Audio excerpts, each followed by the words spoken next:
Ito pong pasit luglog ay naging tradisyonal pong kainin ng mga taga rito noong taong 1934 pa. Kung kayo po ay tubong taga-Biwas sa Cavite, siguro imposibleng hindi niyo po makikilala ang nana ko, si Nana Heleng na magluluglog. Kaya po yung mga suki namin, pabalik-balik sila sa amin kasi nga naman, parang sila nabuhay sa sinauna.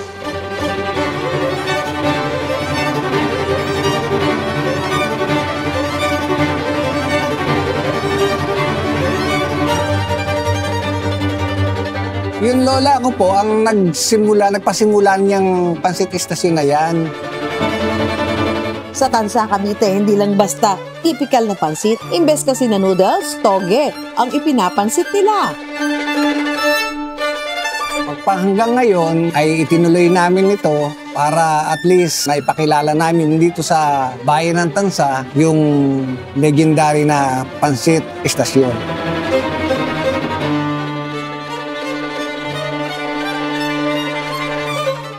Yung paraan po ng pagluluto pares po, hindi ko binago.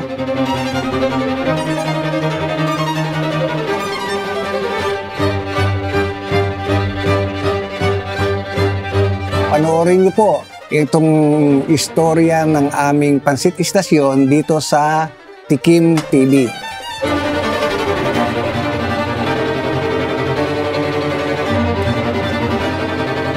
Hindi kayo taga-Tansa kung hindi nyo alam ang pansit istasyon.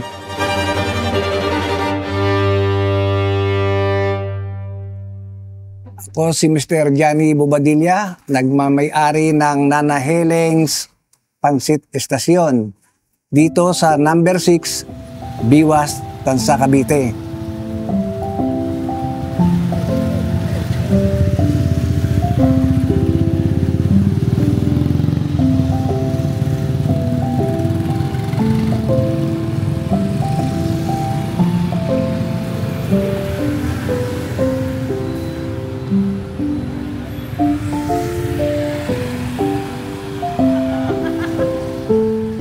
Kami po ay bukas tuwing Martes hanggang Linggo. 3 o'clock ng madaling araw hanggang 10 o'clock na umaga. Araw-araw po yan except po Monday. Yun po ay aming rest day.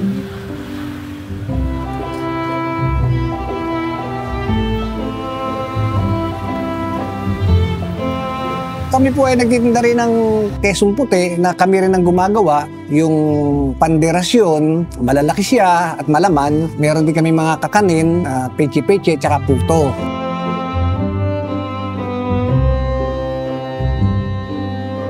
Sa ngayon po, ang presyo po ng aming pansit luglog ay 30 pesos pa rin. Hindi po namin to binago para at least nakakatulong kami at hindi nakakagipit sa mga tao.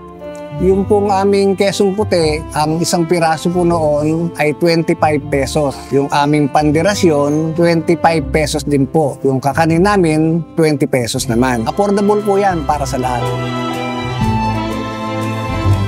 Ngayon yung pong aming pansit estasyon na togi po ang pinaka-noodles niya ay 30 pesos pa rin po.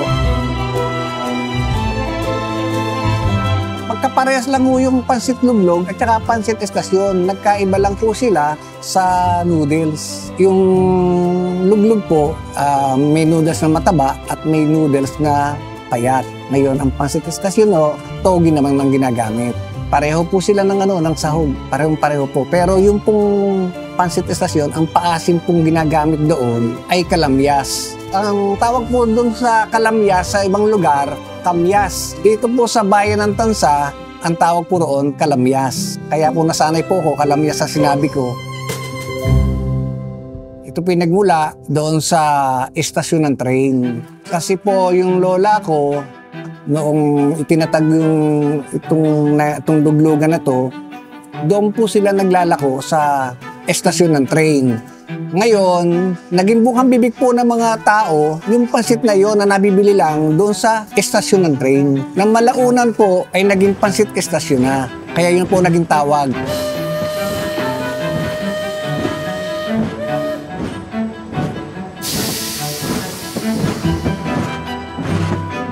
Pero nung araw po, hindi naman po sa daw ng saging kaagad nakalagayan. Kasi noon po plato. Nakalagay sa plato yan Inilalako nakaplato yan. Ngayon, marami yung mga nagteteka, gusto iuwi.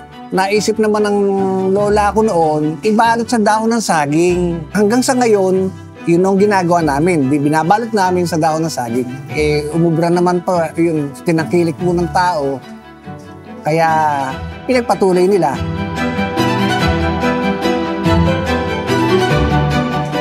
Nag-start po kami ng 3 o'clock hanggang 10 o'clock. Miski noong pang sa mga lola ko, ganun po talagang oras sila naglalako. Opo, yun po ang inaalmusal po ng mga namamalakaya. Galing po sila sa panghuli ng isda. Lumalabas ng ganung oras, kaya sinasabayan nila yun. Kaya naging tradisyon na po yun na 3 o'clock ng madaling araw hanggang yun po sa patanghali na. Kaya po yun, hanggang ngayon po, nakasanayan na po namin na talagang 3 o'clock.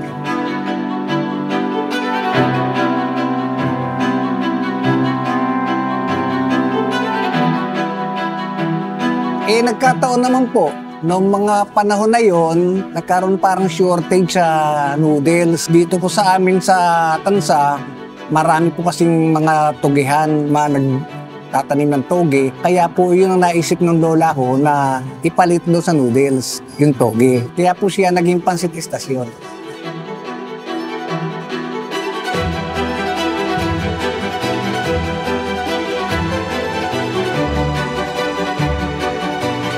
Yung sa lola ko po, pasimulan niyang pansit istasyon na yan.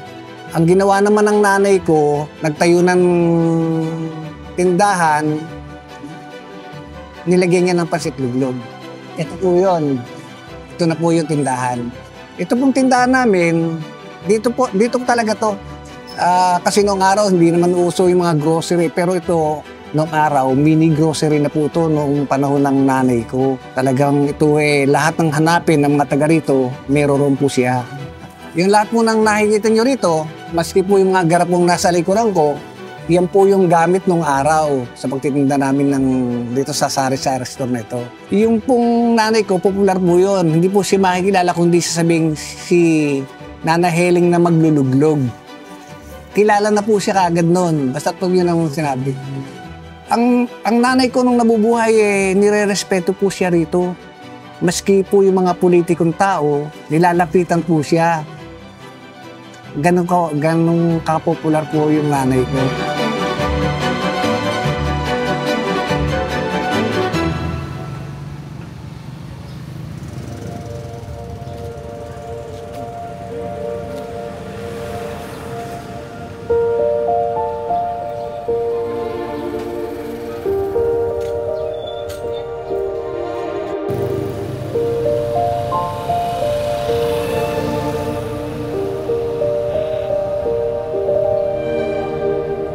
Hindi po biro yung magpatuloy ng gantong negosyo.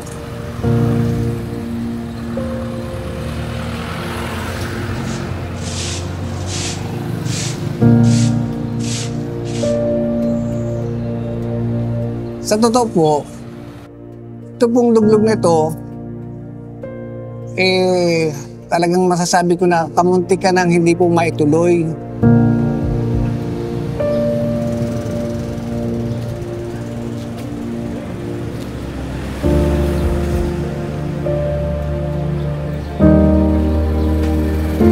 Kasi po nung mamatay ang nanay ko, ang mga kapatid ko naman po nasa abroad na.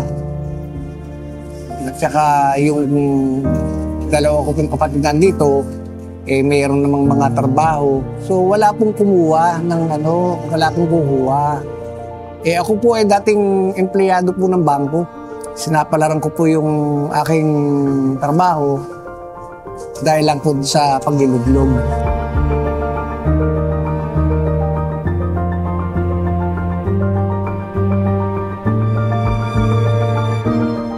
Kasi po, matagal na po ito At yun nga, sabi nga niya, huwag niyong pababayaan ang luglugan.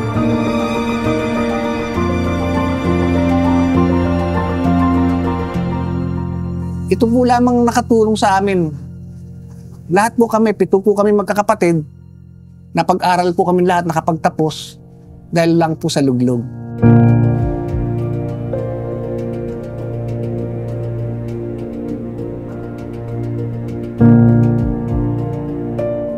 Kaya po, laging binabanggit sa amin na huwag niyong pababayaan yan. Kasi yan ang nagpalaki sa inyo.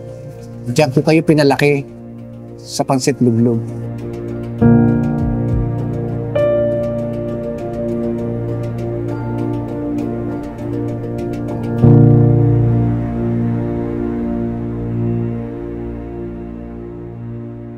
Legendary na almusal dito sa Tansa.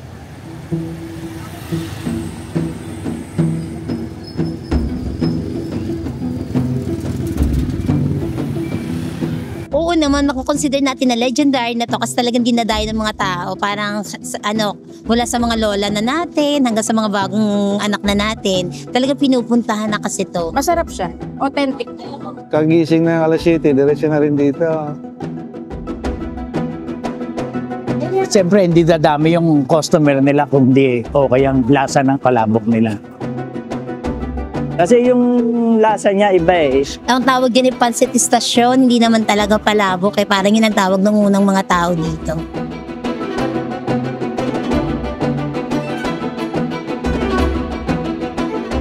Yung pong process po ng pagluluto nito, talaga pong sasabihin ko sa inyo, hindi ko po binago.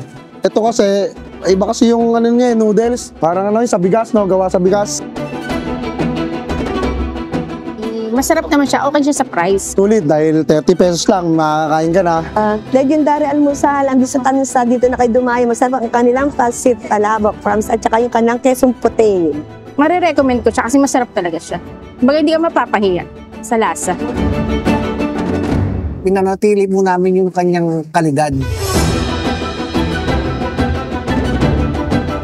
Kung ano po yung kinain ng mga minuno nila, yung mga since 1934, magpahanggang ngayon, yung po rin ingredients na ginagamit ko.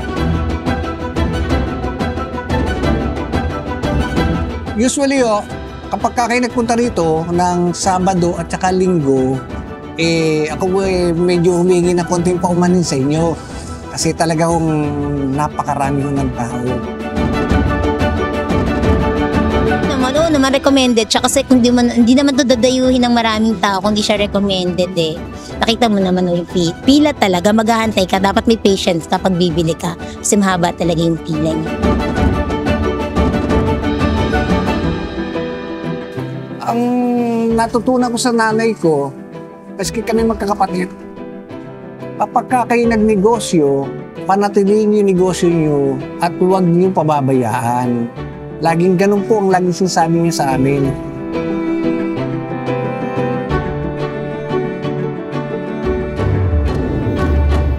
Maraming pong kwento rin sa amin na noong araw daw pala sila akay-akay pa ng kanilang mga nanay at dito humakain ng luglog.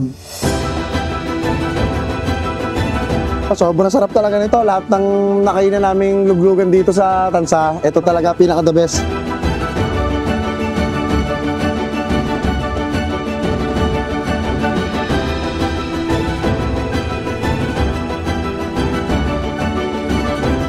Kaya hanggang ngayon, tinatangkilik ng kanyang mga apo, mga anak niya, at pati siya.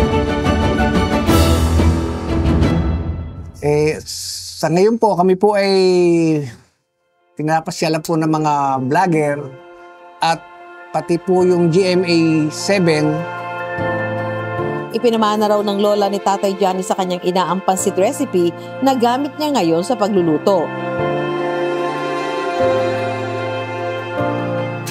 Ako naman po, sa ngayon, malaking tulong po sa akin itong pansit luglog nung ako kumuha.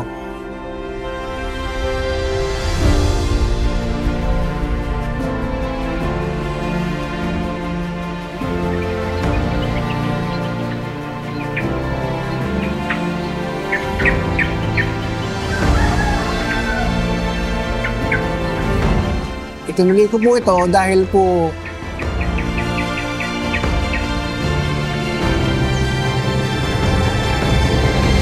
Lagi mong nababanggit ng nanay ko na huwag niyong pababayaan ang luglugan.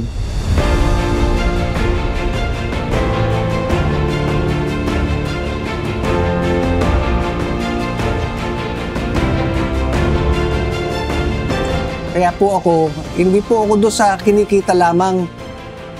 Ang gusto ko lang po ay maituloy yung luglugan kahit na maliit lang po ang kita niya para sa akin, may papatuloy ko at ang matikman pa ng susunod na mga henerasyon. Malaman nila na natikman nila yung luglug ni Nana Heleng since 1934 pa. Nanunumbalik sa kanila yung alaala nila. Yun po yung mga bagay na priceless, hindi po mabibili o matatawaran. Yun po lamang ko yung may magpatuloy ko habang ako'y malakas pa.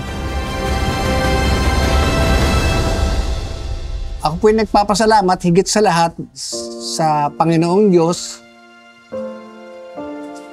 dahil hindi po kami pinabayaan, lalo po niyang pinaunlad itong amin pong negosyo.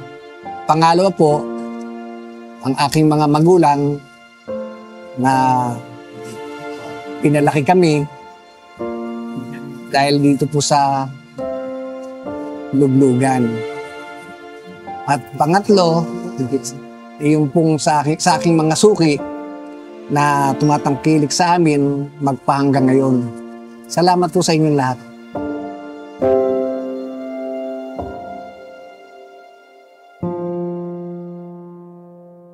Iniimbitahan ko po kayo na pasyalan kami dito sa Nana Heleng's Special Pansit Estasyon na matatagpuan sa Biwas, Tansa, Cavite. At ipatitikin ko po sa inyo ito pong aming payak na luglugan since 1934 na hindi po nagbago ang lasa. Yun pa rin po. Magpahanggang ngayon ang aming siniserve. For more inspiring food stories, please subscribe to Tikim TV YouTube channel.